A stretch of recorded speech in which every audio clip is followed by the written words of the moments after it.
검찰의 대장동 개발 비리 1심 판결에 대한 항소 포기를 놓고 정치권에도 파장이 커지고 있습니다. 더불어민주당은 검찰의 항소 포기는 당연한 결정이라고 옹호한 반면 국민의힘은 법치주의 참사이자 명백한 탄핵 사유라고 강하게 반발했습니다. 국회 취재기자 연결합니다. 황보혜경 기자. 네, 국회입니다. 검찰의 항소 포기 결정을 두고 정치권 반응이 극명하게 엇갈렸다고요?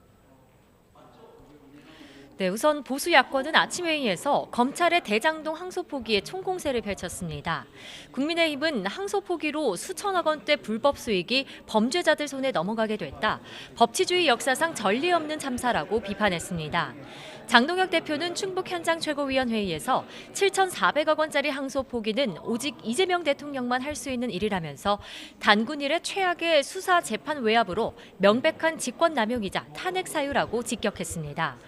국민의힘 핵심 관계자들도 YTN에 이번 항소 포기로 가장 큰 경제 사법적 혜택을 본 사람은 이 대통령이다.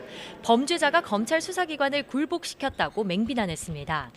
개혁신당 이준석 대표는 윤석열 정부가 최상병 수사 외압을 폭로한 박정훈 대력을 탄압했을 때부터 무너지기 시작했다면서 이 대통령은 파란 윤석열이 되려는 것이냐고 지적했습니다. 반면 민주당은 검찰의 항소 포기를 기계적인 항소권 남용 자제로 규정하며 당연한 조치라고 맞섰습니다. 특히 검찰 내부에서 항소 포기 결정을 비판하는 목소리가 나오는 것을 두고 쓴소리를 쏟아냈는데요. 정청래 대표는 이른바 친윤 검사들의 반발은 국민의 내란 청산 명령에 대한 항명이라면서 윤석열 검찰 독재 정권의 권력 사유화와 공포 폭력 정치는 결코 잊어선 안 된다고 강조했습니다. 또 이재명 대통령이 바로 공포 폭력 정치의 피해자라며 검찰 조작 기소에 대한 법의 심판이 반드시 이뤄져야 한다고 밝혔습니다. 민주당 원내 핵심 관계자도 YTN에 과거 윤 전 대통령 구속 취소 당시 검찰이 즉시 항고를 포기했을 때는 아무런 문제 제기도 없었다며 검찰이 선택적으로 반발하고 있다고 꼬집었습니다. 네, 여야 모두 국정조사를 주장하고 나섰는데 그 배경은 뭡니까?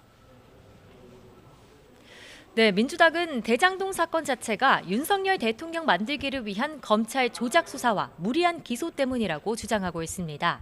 국정조사는 물론 청문회와 특검 등 가능한 모든 수단을 동원한다는 방침인데요. 국민의힘은 반대로 항소 포기 경위와 배경을 밝혀야 한다고 주장하고 있어 국정조사를 놓고 여야 정면 충돌이 예상됩니다. 이런 가운데 국민의힘 법제사법위원들은 대장동 항소 포기와 관련해 오늘 오전 법사위 긴급 현안 질의 개최를 요구했는데요. 추미애 법사위원장이 민주당 1박 2일 워크숍 일정 등을 이유로 거부하면서 내일 오후 4시 반에 현안 질의가 열릴 예정입니다. 내일 정성호 법무장관이 참석할지 여부도 관심인데요. 민주당은 국회법에 따라 회의 일주일 전 증인 신청을 해야 한다고 밝혔고 국민의힘은 공직자인 기관 증인들은 자발적으로 출석하는 거라고 맞서고 있습니다. 국민의힘 법사위원들은 조금 전 국회 기자회견을 열고 추 위원장이 내일 안건도 미정으로 둔 채 껍데기뿐인 질의로 만들려고 한다며 대장동 수사 공판 검사들을 모두 출석시키라고 촉구했습니다. 지금까지 국회에서 전해드렸습니다.